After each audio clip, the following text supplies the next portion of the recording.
ayun, welcome na naman po sa panibagong episode ng The Bragging Couch. So, for today's video guys, etong nasa harap ko, this is the Air Jordan 7 Paname. Mali. Ulit. So again,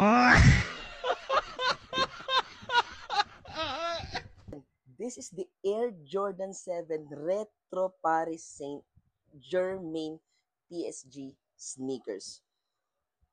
So, feeling ko, okay. So, this is a Jordan brand and a French football club in Paris Saint-Germain collab.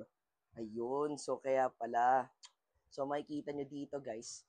Kaya feeling ko, Paris collab siya kasi, and guys, mukha siyang Eiffel Tower dito. Diba? Correct me if I'm wrong, ha? Sa mga masi-sneakerhead pa sa atin dyan. Ayun. So, ito, color niya is color white.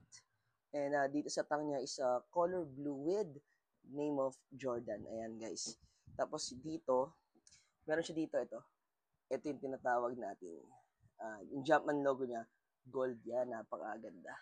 So, this is available to us, guys. This is on hand. Pero, syempre, use item na to. So, if interesado kayo, PM lang kayo dito sa page natin.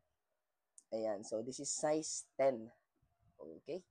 So, ayun. Sa fitting naman, syempre, pag mga Jordan, true to size, at nabasa ko rin na good for sa mga occasion to kapag sa mga matatagal na suotan.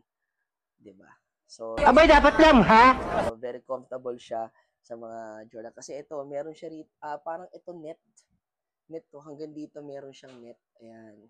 So, itong Air Jordan 7 na to is nirelease siya noong May 2021, guys.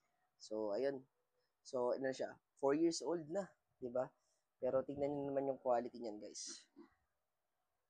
Almost brand new. Siguro sinuot lang to is nung may-ari, parang once lang ata. Kasi kung makita niyo ilalim, Kapal to.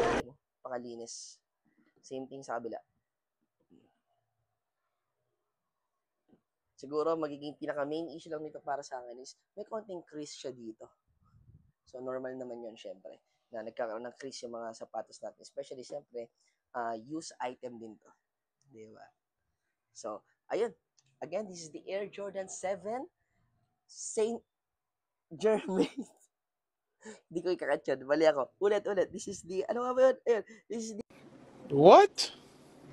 Air Jordan 7 Retro Paris Saint-Germain. Napakahaba kasi ng pangalan.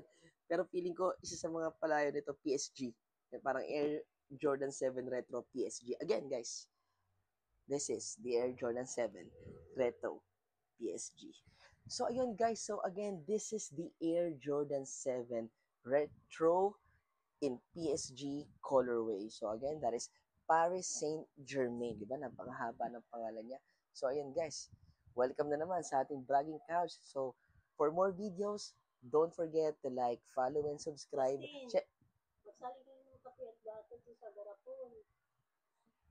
Ayun na nga.